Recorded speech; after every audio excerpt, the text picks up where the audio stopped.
উত্তর পূর্বে ভারত জোড়ো ন্যায় যাত্রা থেকে রাহুল গান্ধী বলছেন মমতা বন্দ্যোপাধ্যায়ের সঙ্গে তাদের সম্পর্ক ভালো।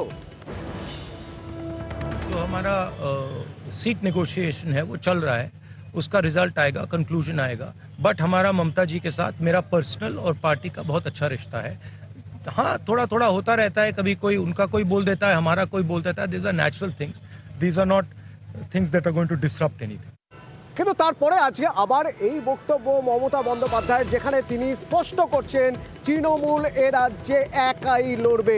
আবির রয়েছেন আমার সঙ্গে প্রতিনিধি। আবির, তাহলে যে জোট সমীকরণের কথা হচ্ছিল, আইএনডিআই এর কথা হচ্ছিল, যে আইএনডিআই এর নাম মমতা বন্দ্যোপাধ্যায় প্রথম প্রস্তাব করেছিলেন, সেই আইএনডিআই এর ভবিষ্যৎ কি রইল?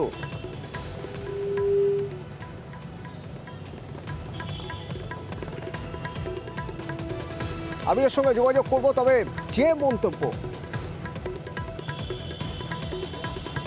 সুজন চক্রবর্তী প্রতিনিধি আমার সঙ্গে রয়েছেন, সুজন চক্রবর্তী রয়েছেন, সিপিআইএম নেতা সুজন চক্রবর্তী। সুজনদা, মমতা বন্দ্যোপাধ্যায়ের বক্তব্য আপনি শুনেছেন, যেখানে তিনি বলছেন এ রাজ্যে তৃণমূল কংগ্রেস লোকসভা ভোটে একাই লড়বে। আপনি কিভাবে দেখছেন সুজনদা? আমি নতুন কোনো ভাবে দেখছি না, যেভাবে বলেছিলাম যেভাবে দেখছিলাম সেটা বর্ণে বর্ণে মিলছে। নতুন কোনো কথা না তো। বিজেপি বিরোধী লড়াইতে মমতা ব্যানার্জির কোনো বিশ্বাসযোগ্যতা নেই এবং থাকতে পারে না, এটা আমরা বহুদিন ধরেই বলছি। সবাই হয়তো বুঝতে পারছিলেন না, কিন্তু বিশ্বাসযোগ্যতাও নেই। উনি বিজেপির পাশে থাকার জন্য বিশ্বাসযোগ্য, বিজেপির বিরোধিতা করার জন্য বিশ্বাসযোগ্য নয়।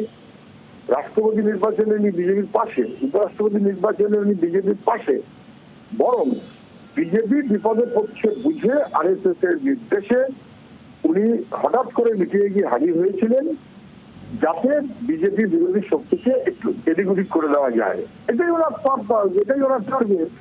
উনি বিজেপি বিরোধী লড়াইয়ের কোনো বিশ্বাসযোগ্যতা নিয়ে চলতে পারেন কি? সেই কারণেই উনি বলছেন কারোর সঙ্গে না কোনো সম্পর্ক নেই। উনি এটা অর্ধেক ঠিক বলেছেন, কারোর সঙ্গে না কোনো সম্পর্ক নেই, বিরোধীদের কারোর সঙ্গে।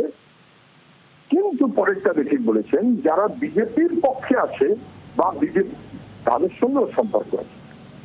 ধন্যবাদ সুজনদা। আবির প্রতিনিধি